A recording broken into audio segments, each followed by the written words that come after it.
O senhor acha difícil assim trazer uma palavra para os jovens de hoje em dia, já como essa geração é uma geração que vive forçada na internet, vamos dizer assim, vê muitas coisas que, tipo assim, vamos dizer que não deviam, né? O senhor acha difícil trazer uma palavra para os jovens?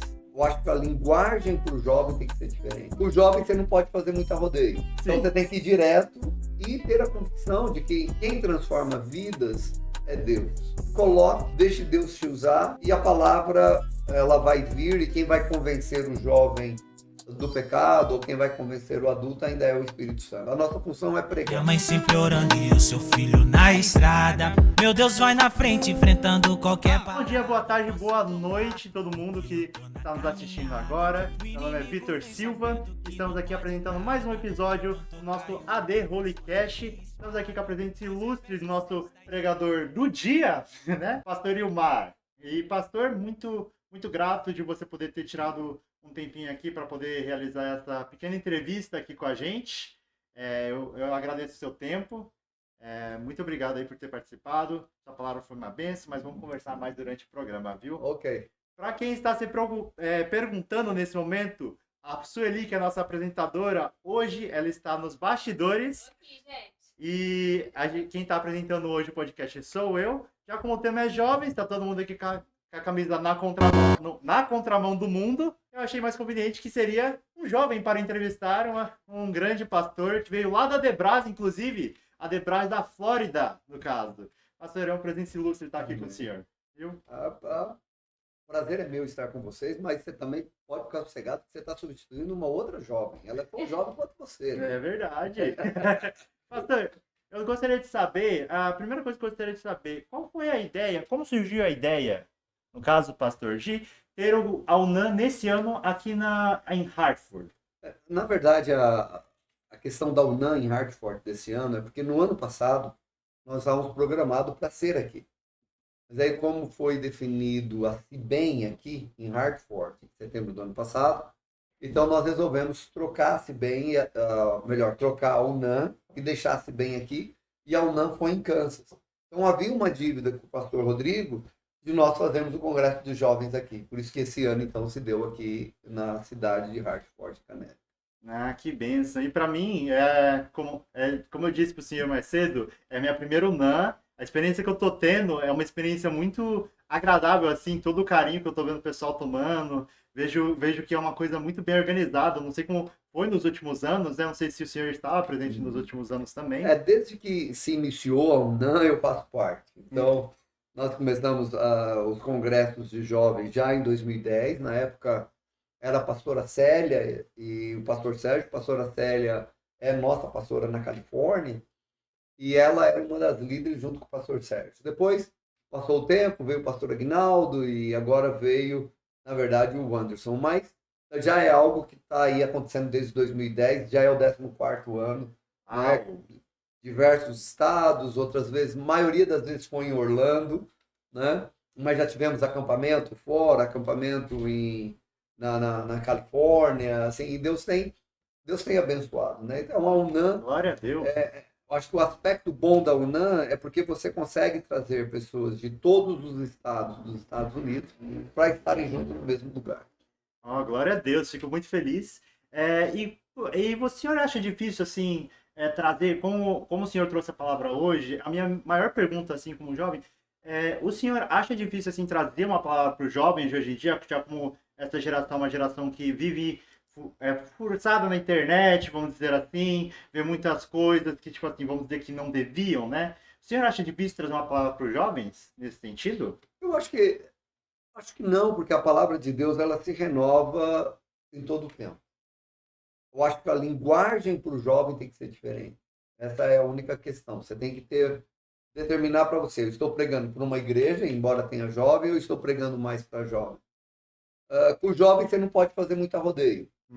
Né? Então você tem que ir direto, acho que independente de qualquer coisa, e ter a convicção de que quem transforma vidas é Deus.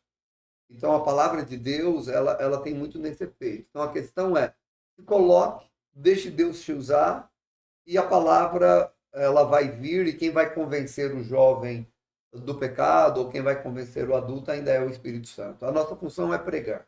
Sim. A dificuldade tem, eu acho que tanto para pregar para o jovem quanto para a igreja em si. Lógico, o jovem tem mais meio de pesquisa. Uhum. Então não adianta você trazer qualquer palavra para o jovem. O jovem ele vai pesquisar os pastores americanos, pastores brasileiros, o que ele quer achar é uma palavra. Mas a palavra pode ser simples. O importante é que ela tenha a presença de Deus, porque o que gera o quebrantamento no jovem não é nenhuma palavra muito complicada, né? Ou uma palavra mais jovial, mas é aquela palavra que o Espírito Santo consegue falar a ele. E muitas vezes é 5 minutos de toda a sua mensagem de 30 ou de 40 minutos que vai falar com o jovem. Eu concordo. A palavra de hoje, inclusive, para aqueles que querem assistir, esse podcast também, só para deixar claro, é relacionado. A gente tá fazendo esse podcast pela The Madureira Hartford. A gente tem um canal da The Madureira Hartford, onde teremos todas as lives de cultos todos os domingos, quarta-feiras e no evento especial como esse, sexta e sábado. E a gente teve uma palavra que foi transmitida ao vivo, para quem quiser escutar, vai ser liberada aí no nosso canal oficial da The Madureira Hartford. Legal. E falando a sua palavra, pastor, eu não sei o resto, mas eu senti que tocou muito em mim essa palavra, falando sobre redes sociais, falando sobre assuntos gerais, como o jovem é muito ligado à tecnologia hoje em dia, ele, que nem o senhor disse, ele tem muito acesso a muitas coisas, e o senhor mencionou pornografia, o senhor mencionou perdão, mas como o jovem se distrai muito hoje em dia, e isso tocou muito em mim, na realidade, com outros aspectos, vamos dizer assim. Eu acho que não teve um jovem hoje que não se sentiu tocado, assim, porque a palavra foi para todos os cantos, vamos dizer assim. Mas, pastor, também no mesmo teor da pergunta, eu gostaria de perguntar para você, no mesmo teor, mas o que você acha que é a maior dificuldade para o jovem que está indo para a igreja hoje em dia? Qual você acha que seria a maior dificuldade para os jovens? Eu creio que são vários, né? Acho que não dá para descrever a maior ou a menor, mas a influência do momento em que ele vive, a influência social, a cobrança social é muito, muito maior. Na minha época, você não tinha a mídia. Então, né, hoje o jovem é cobrado, as meninas são muito cobradas com a questão da beleza. Então, a gente vê muito bullying, e muitas vezes o que elas veem no Instagram de outro amigo não é coisa real. Uhum. Mas aquela questão ilude elas. Então, é o corpo perfeito, é a beleza perfeita. E muitas vezes, quando eles vêm para a igreja, eles vêm tentando se tornarem aquela pessoa perfeita que ele vê do outro lado da tela. E só tem uma coisa que realmente nos torna perfeita, quando nós somos aquilo que nós temos que ser. Uhum. Né? Eu só sou bom o suficiente quando eu sou aquilo para o qual eu nasci para ser. Sim. Todas as vezes que eu imitar alguém, eu não vou ser bom o suficiente. Eu acho que para essa geração, o que eu diria é: aprenda a estar contente com toda e qualquer situação. Sim. Aprenda que o seu valor talvez não está no cabelo, ou não está, sabe, na cor dos olhos, ou se você é mais gordo ou mais magro, mas a sua beleza está em ser aquilo para o qual você foi feito para ser. Vamos colocar aqui, falar do microfone ou falar dessa câmera. Essa câmera só vai estar funcionando bem se ela for a câmera. Se eu tentar fazer dela o meu microfone, ela não vai dar para mixar ela é câmera. Sim. Né? E esse é o maior problema. Eu acho que o jovem, muitas vezes, ele quer ser aquilo que ele não foi criado para ser. Isso traz muita frustração. Ele vem para a igreja e ele não consegue se encontrar. Então, o meu conselho para o jovem é: seja aquilo que Deus te criou para ser, e você vai descobrir que a sua maneira de ser vai abençoar a vida das pessoas. Inclusive, é muito bom você mencionar isso, porque eu vejo que tem muitos jovens de dia, eu pelo menos vi na minha escola, tipo, muita gente que tá usando aquele tal de vape lá, não, fumar uma maconha, vamos dizer assim, é suave, e não é, sabe, não é uma coisa legal de se fazer, é uma coisa que, tipo assim, você vai, Maria vai com as outras, como o senhor tinha comentado, entendeu? Então, eu acho que, na minha visão, né, como eu vejo, eu não sei se está correto ou errado, mas eu acho que a gente não pode ser dessa forma, Maria, com as Maria outras, entendeu? Eu acho que tem que ser, a gente tem que ter nosso propósito, nossa fé, tem que estar firmado na nossa fé e entender que nem tudo a gente pode desfrutar, entendeu? Saber que você é especial quando você diz não. Uhum. Né? Porque o maior problema de alguns jovens é ele sofre depois que ele falou sim. Mas ele fala sim para ser aceito. Depois, quando ele está sozinho, ele entra em depressão, porque ele não gostaria de ter falado sim. Mas ele sente que aquilo é uma necessidade para ele ser aceito. Então, ele tem que entender que a rejeição por algumas pessoas, ser deixado de lado por algumas pessoas faz parte da vida. Mas por ele ser quem ele tem que ser, amanhã ele vai atrair pessoas que vão dizer assim, uau, você é uma pessoa que sabe falar não. Você é uma pessoa que sabe falar sim. Tem um versículo que a gente fala muito, né? Deus se separou para ser cabeça e não cauda.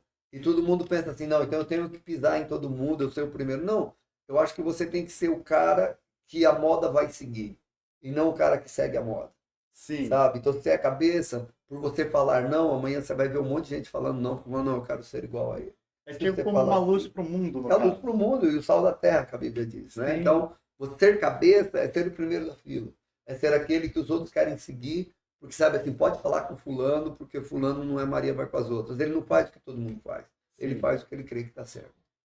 Concordo com o senhor, pastor. Mudando um pouco de tópico, eu gostaria de saber mais, pastor, do seu ministério. Como é que seu ministério começou? Como que o senhor começou na igreja, ir para a igreja e chegar onde é que o senhor está nesse momento? Gostaria de saber mais sobre. Eu nasci num lar evangélico. Meus pais aceitaram Jesus, eu tinha 2 anos de idade. Então posso dizer que eu me criei dentro da igreja.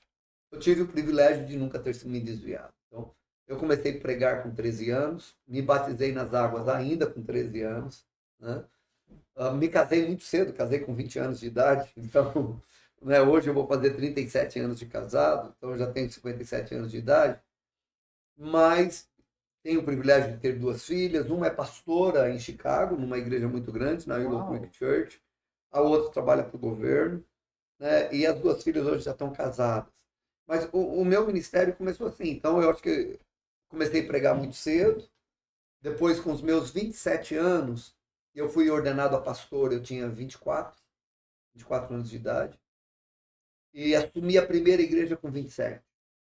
E esse ano eu faço 30 anos como pastor presidente de igreja. Então, eu creio que tudo é uma caminhada. Nada é fácil, mas tudo é uma caminhada, né? Então, é a sua perseverança, a sua caminhada, que faz estar em lugares que você jamais imaginou estar. Eu fui 8 anos pastor no Brasil, fui 8 anos pastor em Minas, saí em 94 de São Paulo, sou de São Paulo, e fui ser pastor em Minas. Pastorei numa cidade por 6 anos, em outra mais um ano, em outra mais um ano. E de 94 a 2002 eu estive pastoreando no Brasil. 2002 eu vim para a Flórida, e aí a gente começou a AD Life Church, né? E estamos lá, e depois em 2006 foi aberta a convenção de Madureira aqui nos Estados Unidos. Eu sempre fui de Madureira, minha ordenação foi em Madureira. Sim. E aí a gente veio trabalhando e hoje somos, né, o vice-presidente da Convenção de Madureira aqui nos Estados Unidos. Nossa, que legal, que história bacana. Eu falo também, eu ouvi do seu testemunho, parte de mim também, eu nasci no berço evangélico, eu sou filho e neto de pastor. Legal. Então, eu me identifiquei um pouco com essa história, mas uma pergunta que eu tenho que é por mim mesmo, eu identifico isso em mim, o que seria, tipo, como é que pode dizer? Eu vejo muito jovem também tem dificuldade, por exemplo, com Bíblia. Bíblia, o senhor também pregou, vai estar lá no nosso vídeo da de Madureira Hartford, lembrando de você visitar lá. O senhor pregou que a gente deveria, sim, a gente tem que cobrar de ler a Bíblia em casa, porque como é que a gente cobra, né, as escolas e o povo a pregar a palavra de Deus quando a gente não começa isso nem em casa, entendeu? E eu vejo que, por exemplo, eu não sei se tem muito jovem assim, mas eu, pelo menos, eu tenho muita dificuldade de ler a Bíblia. Eu peguei um audiobook para poder ouvir, porque eu queria ouvir uma Bíblia a certo ponto, porém eu paro. E o que o senhor, tipo, recomendaria para uma pessoa assim, como por exemplo, como eu, que precisa ler mais a Bíblia, que precisa mais buscar a Deus? O importante é você estar lendo sempre, né? Lógico, tomar todos os dias, ler todos os dias. Se você falhar, volta de novo e começa de novo, né? Não procure ler livros difíceis, né? Porque senão, se você começar a ler os livros mais difíceis da Bíblia, você não vai ter ânimo. Então, às vezes que eu li a Bíblia, eu sempre li assim, o Velho Testamento e o Novo Testamento, e intercalava com um livro de Salmo, né? Um dos capítulos de Salmo. Você precisa misturar um pouquinho. Lógico, vai ter momentos que você vai ler muito o drama em si. Se você pegar o Pentateuco, então é uma história, é uma novela, é o povo de Israel sendo libertado. Você vai andar legal. Mas se você chegar num livro de números, só tem falando de filho de não sei quem, filho de não sei quem, você fala, não consigo ler isso. Então, vamos dizer, lê 2 ou 3 versículos desse e vai para um salmo, lê um salmo inteiro, né? Não, pra mim me impressiona até hoje. Um pouquinho mixando. Pra mim me impressiona até hoje pastores que sabem a árvore genealógica de tudo, sabe? Uhum. Eu não sei nem o primeiro nome e o cara já sabe lá o filho de Abenadel, que era neto de sei lá quem. Nossa, eu não lembro de nada. É que, na verdade, muitas vezes nós, pregadores, né, entregando um pouco aqui, é que você se prepara para aquela mensagem. Então, como você se prepara, se você vai estudar sobre genealogia, você vai saber. Mas talvez, se você for conversar com ele depois que ele pregou uma semana ou duas, ele já não ele se preparou para pregar aquela mensagem. Agora, lógico, tem outras pessoas que têm uma facilidade muito grande de decorar as coisas. Então, tem pastores que realmente a maneira dele falar, ele consegue guardar muitas partes da Bíblia, né? Sim. Mas eu diria assim para o jovem, leia a Bíblia. Né? O maior problema é que muitas vezes o jovem diz assim, eu vou ler a Bíblia inteira em um ano. Não precisa. Leia um versículo da Bíblia por dia. Mas lê continuadamente. Se você tomar vamos colocar a vitamina D. Se você toma além do que você deve, ela diz que ela vai sair na sua urina. Né? Sim. E vai ficar só aquilo que o seu corpo precisa para você. E muitas vezes é a mesma coisa da Bíblia. Leia um versículo por dia. Mas leia todos os dias. Sim. Né? Se ler mais, ok. Mas muitas vezes você precisa de uma pequena porção. Não queira fazer muito para que você não venha desistir. Mas faça um pouquinho de cada vez. E aí um dia você vai conseguir dizer assim, poxa, eu li a Bíblia. Eu já li a Bíblia inteira em um ano, já li a Bíblia inteira em um mês. Tá? Já li a Bíblia inteira em 6 meses. Ou com a minha igreja a gente leu em 100 dias. Uau. Tá? A Bíblia inteira. É determinar. Então, acho que essa questão que eu preguei hoje sobre decisão, tome uma decisão, procura cumpri-la. O jovem, o problema de ler a Bíblia para o jovem, é porque o jovem hoje está acostumado com uma tela meia quadrada, uma tela que é tudo muito Isso aqui, bem, ó. que chama iPhone, que chama computador. E ele quer algo muito bem definido. E a Bíblia, ela não tem essa questão, ela não está preocupada. Ela está preocupada em trabalhar na nossa vida. Sim. Né? E não ser aquela coisa quadrada que te chama a atenção, não. Ela está preocupada em trabalhar na sua vida. Então, uma porção da Bíblia, todos os dias, é o que vai trabalhar na sua vida. Compreendo. É muito bom o senhor ter falado isso. Nós estamos entrando num último tópico aqui pra gente, porque a gente está fazendo esse vídeo, para vocês saberem, enquanto a UNAM está acontecendo. A gente pegou um intervalo aqui e a UNAM já vai voltar, inclusive a gente vai estar em ao vivo. Você que perdeu, de novo, pode visitar nossos canais oficiais. Mas, pastor, para entrar aqui no último tópico, falando sobre a UNAM, se o senhor tivesse que escolher entre todas as UNAMs que já aconteceram até agora, qual é a melhor UNAM para o senhor? Pergunta difícil, hein? É difícil. Eu acho que não dá. Eu acho que a melhor UNAM para nós é uma após a outra. Eu acho que a melhor ainda está por vir. Uhum. Tá? Esse ano foi melhor do que o ano passado foi melhor do que o ano retrasado. Eu sempre creio e eu falo isso. O seu melhor dia ainda está por vir. Sim. O meu melhor dia está por vir. A melhor UNAM ainda está por vir. Essa está sendo excelente, mas a próxima vai ser melhor. Eu creio que é assim a nossa vida com Deus. Sabe? O melhor de Deus para a sua vida é o dia de amanhã. Sim. Porque o que aconteceu ontem foi passado. Então eu creio que agora à tarde vai ser melhor do que a parte da manhã e a próxima vai ser melhor do que todas. Então eu creio que a melhor UNAM, né, que eu já participei, ela ainda vai acontecer. Né? Hoje está sendo melhor do que o ano passado, mas eu creio que o ano que vem vai ser melhor do que hoje, porque Deus sempre tem reservado o melhor para nós na próxima vez. Graças a Deus, pastor. E é que nem eu disse, realmente o senhor tem razão. Eu nem preciso ir nas outras UNAMs, lógico que eu adoraria ter ido, mas essa UNAM eu vi o pessoal, eu estava nos bastidores também, eu vejo o pessoal se movimentando e ajudando, tudo orquestrado de forma, tipo assim, para receber o público, receber todas as pessoas que estão vindo de outros lugares. A gente tem pessoal vindo do Arkansas, da Georgia, Califórnia, Flórida, né? Califórnia. algumas dependendo até do Brasil. Sim, Né? sim. Então, é muito bom ver o povo se movimentando, uma coordenação excelente. Não vamos dizer que não teve alguns problemas, teve pequenos problemas, mas esses problemas são tão pequenos comparados com o tamanho do projeto que a gente está realizando, que eu tenho certeza que está tocando na vida de vários jovens, e eu espero que não só os jovens que estão aqui, mas aqueles que tiveram a oportunidade de ver a live ou ver o vídeo postado depois, sejam tocados assim como a gente foi tocado nesse culto, entendeu? E visitem as próximas UNANs. Eu, com certeza, vou garantir minha participação para a próxima, Okay. independente de onde for. Mas eu acredito que sim, o senhor tem razão. Cada UNAN é uma nova UNAN e ela é melhor que a anterior, viu, pastor? Eu acho assim, você colocou aí, né, embora tenha tido uns erros, né? Eu costumo dizer que o nosso maior problema é achar que aquilo que a gente vai fazer, em algum momento, não vai ter algum erro. E muitas vezes as pessoas não fazem, assim, eu não vou fazer porque pode dar errado. Mas eu creio que esses erros são o que nos aperfeiçoam, né? Tudo aquilo que talvez deu errado na sua vida se tornou melhor, para enfrentar melhor o próximo dia. Então, encerrando minha participação, meu conselho que eu dou para o jovem é: não tenha medo de arriscar, não tenha medo de fazer algo e que dê errado. Apenas tenha medo de fazer aquilo que não agrada a Deus. Porque muitas vezes aquilo que dá errado vai te levar a aprimorar e na próxima vez vai dar bem melhor. Muito obrigado, pastor. Obrigado por sua presença, viu? Agradeço por ter tirado esse tempo de intervalo para estar aqui conosco. E você, quer acompanhar o nosso próximo episódio, fique ligado nas nossas redes sociais. A gente tenta postar vídeos aqui toda semana. Toda semana a gente tem um convidado diferente.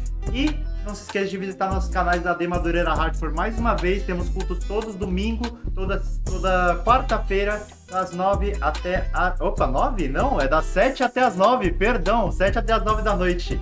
Muito obrigado, viu, pastor, novamente. Bem, e a gente vê vocês no próximo episódio, viu? Tamo junto. Deus abençoe.